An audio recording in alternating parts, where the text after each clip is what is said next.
JEE और NEET के लिए प्रिपेयर कर रहे हैं तो आपके लिए ये कॉन्सेप्ट बहुत ही इंपॉर्टेंट होने वाले हैं। इसको आपको कतई स्किप नहीं करना है। क्या नहीं करना है? स्किप नहीं करना है। ठीक है, तो क्या कॉन्सेप्ट है भाई? अपने पास ये एक इनफाइनाइट वायर है और ये क्या है? पॉजिटिवली चार्ज है। ठीक है, अब इसकी वजह से ये एक गॉसियन सरफेस लिया है, सिलेंड्रिकल गॉसियन सरफेस। ठीक है, अब इसकी वजह से इस वायर से आर डिस्टेंस पे अपने को निकालना है इलेक्ट्रिक फील्ड। तो वो इलेक्ट्रिक फील्ड अपने पास आता है, गॉस लॉ का यूज लेके निकालते हैं, तो ई बराबर आता है 2k लेमडा अपॉन आर। अब यहाँ पे अपने पास जेईई या नीट में क्वेश्चन किस टाइप से आते हैं? आपको बोल देगा कि एक माइनस क्यू चार्ज है, ये आपको ये देखो इधर एक क्वेश्चन ले लिया, एक माइनस क्यू चार्ज है जो कि इस वायर के अराउंड क्या कर रहा है? रिवॉल्व कर रहा है। क्या कर रहा है? रिवॉल्व कर रहा है। तो आपको कभी कभी जेईई या नीट में क्वेश्चन पूछ लेता है कि इलेक्ट्रॉन जैसे इस वायर के अराउंड घूम रहा है due to electrostatics attraction force, है ना? इलेक्ट्रोस्टैटिक्स अट्रैक्शन फोर्स उसको क्या देगा? सर्कल में घूमने के लिए नेसेसरी सेंट्रीपेटल फोर्स प्रोवाइड करेगा। ठीक है, तो इलेक्ट्रॉन घूम रहा है तो उसकी कभी आपको पूछ लेगा वेलोसिटी क्या होगी। ठीक है, ठीक है, कभी आपको पूछ लेगा कि एक चक्कर लगाने में इस वायर के अराउंड एक इलेक्ट्रॉन घूम रहा है ऐसे, एक चक्कर लगाने में उसको कितना टाइम लगेगा। कभी कभी आपको पूछ लेता है कि उसकी काइनेटिक एनर्जी कितनी होगी, इलेक्ट्रॉन इसके अराउंड घूम रहा है।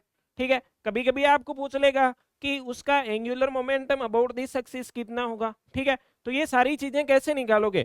तो ये देखो अपन सारी चीजें निकालते हैं। जैसे ये इलेक्ट्रॉन इस वायर के अराउंड घूम रहा है, ठीक है, ये इलेक्ट्रॉन या माइनस क्यू चार्ज बोल सकते हैं आपको। ठीक है तो देखो अपने पास अगर ये सर्कल में मोशन हो रही है तो यहाँ पे सेंट्रीपेटल फोर्स चाहिए होगा, और सेंट्रीपेटल फोर्स होता है mv² अपॉन आर। अब ये सेंट्रीपेटल फोर्स इन दोनों के बीच, ये पॉजिटिवली चार्ज है और ये नेगेटिव चार्ज है, तो इन दोनों के बीच जो अट्रैक्शन फोर्स होगा वही अपने को क्या प्रोवाइड करेगा? Centripetal force. तो सेंट्रीपेटल फोर्स बराबर, अब इस इलेक्ट्रॉन पे अट्रैक्शन फोर्स कितना लग रहा है? F बराबर QE लग रहा है। कितना लग रहा है भाई? F बराबर QE। तो ये mv² अपॉन आर किसके बराबर होना चाहिए? QE के बराबर होना चाहिए। और E की वैल्यू कितनी होगी? इस वायर की वजह से यहाँ पे Q2k लेमडा अपॉन आर होगी।